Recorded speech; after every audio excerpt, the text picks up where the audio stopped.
Hey everyone, today we're going to spend some time to talk about the English Reformation. More specifically, we will be focusing on Henry VIII and his impact and contribution to the Reformation. And so, why don't we get started? Now, when the body of Henry VII was laid to rest and the magnificent chapel at Westminster Abbey, which he himself had built, the crown naturally devolved and peacefully upon his 17-year-old son, and that would be Henry, who, since the death of his brother Arthur in 1502, had been the heir apparent.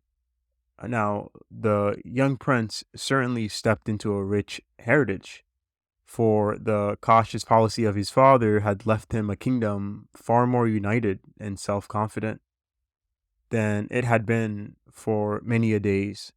Moreover, the young Henry was fully qualified to make the most of his inheritance. He was young, clever, handsome, and a debonair. He was already a great favorite with his people. He also appeared to be the ideal of the Renaissance prince. This was the age that delighted in learning, and the king was a gifted scholar who could discuss the theories of Thomas Aquinas with the most accomplished of his theologians. It was an age that delighted in sports, and the king was of such magnificent physique and athletic skills that few could beat him in any sport they cared to choose. It was an age that delighted in the arts, and the king was an accomplished poet and musician. It was also a religious age, but there was none so devout as the king, or so punctilious in the performance of his religious duties. It was over a brilliant court that Henry presided, but none was so brilliant as the king himself. With such gifts and such an inheritance, we should not be surprised to find that Henry was also a determined egoist.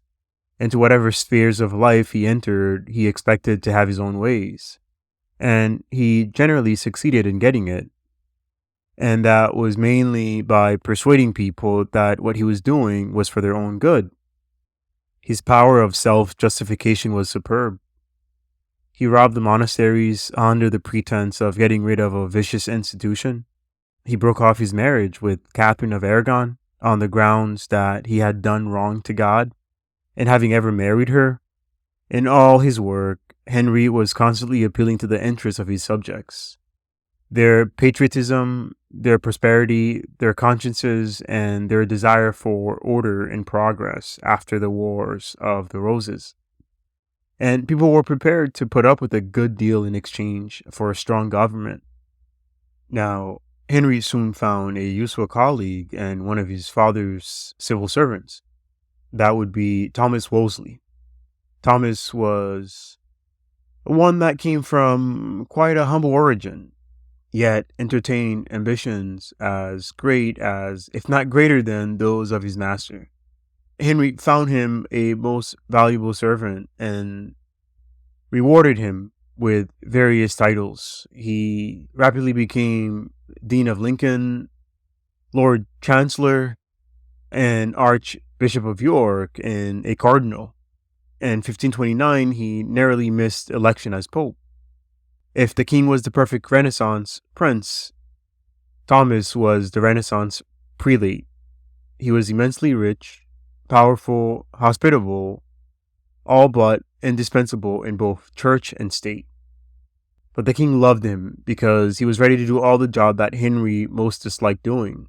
And he persuaded the Pope to make him legatus a latere, that is, a legate sent from the Pope's side, as it were, in order that he might override the whole bench of English bishops. Thomas's power was thus immeasurable, and he made his influence felt in all walks of life. The bishops feared him, the nobility despised him, but the king trusted him, and the poor rejoiced in his hospitality. He was also a great benefactor to the cause of education, suppressing a number of small monasteries in order to found Cardinal College at Oxford. Thomas was thus a great power in the early part of the new reign, and one can scarcely think of the king without the cardinal, or the cardinal without the king. Now, we must point out that the immense power that Thomas had really had two effects. First, it really showed how easily a church in a country can find its way into the hands of just one man. And that's a lesson which was not lost on the acute mind of Henry. It also did much to foster what we would call an anti-papalism and an anti-clericalism, a fact which probably also did not pass unnoticed by the king. We will see how these two effects played out in the next chapter of Henry's reign. Now, as this was happening, it's important for us to be reminded of some important developments that were happening around that time as well. More specifically, you had these group of younger men who were growing up, and more specifically, they were beginning to take interest in the new ideas which were coming across the North Sea from Germany. Now remember, in 1517, Martin Luther had challenged the authority of the church and started a movement which soon had large areas of Europe hopelessly divided. Both his theological and political ideas soon began to find footing in England. Now, these ideas were eagerly greeted by the remnant of the old Lollard tradition, which had lingered on mainly in the south and east of the country and among those engaged in the wool trade. Now, early in the 1520s, Luther's teaching was being discussed at Cambridge. Among those were Robert Barnes, who was an Austin friar, Thomas Bilney, John Frith, and probably a group of future bishops and archbishops, including Thomas Cranmer, Matthew Parker, Hugh Latimer, and Nicholas Ridley. There, Luther's work were read, works such as his doctrine of justification by faith, as well as his view on the wickedness of the sale of indulgences. Now, similar discussions were also held in other parts of the country, but the movement was looked upon with suspicion by those in authority. Now, the king himself much disliked what he had heard of about Luther, and actually replied to Luther's attack on the sacraments with a counterattack which actually earned him the title of Defender of the Faith from the Pope. Despite the opposition and disfavor from the king, the movement continued. The reformers became more and more courageous and determined.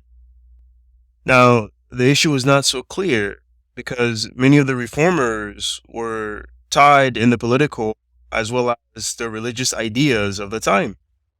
And the king was inclined to regard all who disagreed with him as potential traitors.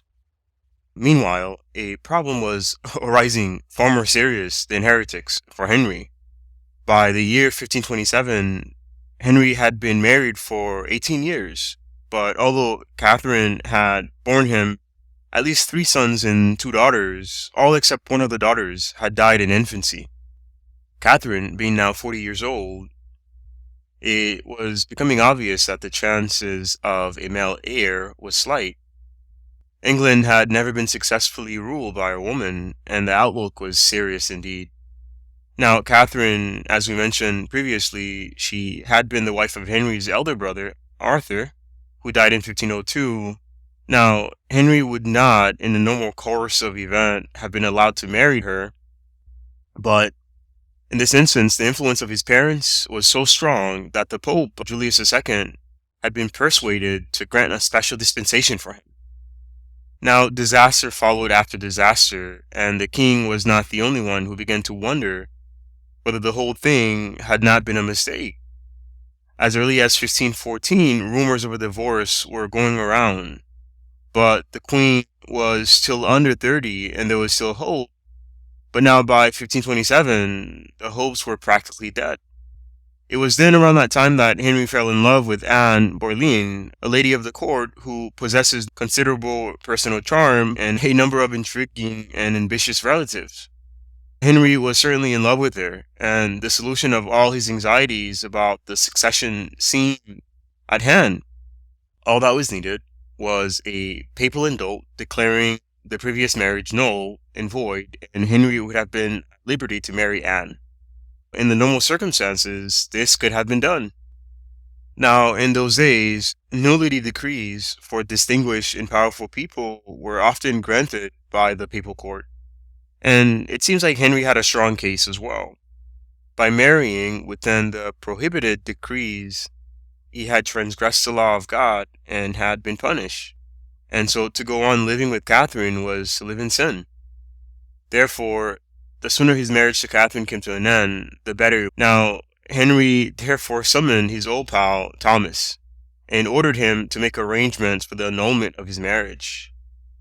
Immediate application was made to Rome, but two major difficulties presented themselves. The first was that the special dispensation that was granted by Julius II, and the other was the fact that at the moment the Pope, Clement VII, could not afford to offend Emperor Charles, whom he was virtually a prisoner to. And not only that, Catherine was Charles' aunt. The Pope therefore played for time. If he can keep the matter in suspense for a year or two, his political fortunes might change, or Henry might tire of Anne. But time was the one thing which Henry could not afford to waste. The next 2 years saw the king getting more and more exasperated while the Pope procrastinated, even to the point of ordering his legates to go as slowly as possible. Now, after 2 years of disputes, discussions, and delays, the problem was no near solution, and Henry's patience was exhausted. Egged on by Anne's family and anti-clerical nobility, he decided to get rid of Thomas, whom he now regarded as a block to all his progress. Now, Thomas, at the height of his power and insolence, was accused of treason for having taken order from a foreign power. That would be the Pope. He was deprived of his chancellorship and in 1530 arrested on charge of high treason. But he died while on his way south, and so was saved from having to face any earthly tribunal. His place in the King's Council was taken by Thomas Cromwell. So in today's discussion, we delved into the English Reformation, focusing on the impact and contribution of Henry VIII. We explored his early life, the immense power of his trusted advisor, Thomas Wolsey, and the rise of Martin Luther's teaching in England. We also touched on Henry's marriage to Catherine of Aragon, his love for Anne, and the ensuing struggle to annul his marriage. The fate of Thomas Wolsey and the rise of Thomas Cromwell were also examined as key elements in this turbulent period of English history. In our next video, we're actually going to look at England's break with the Church of Rome. If you like this video, please hit the like button, comment, and subscribe so I can continue to make more church history content.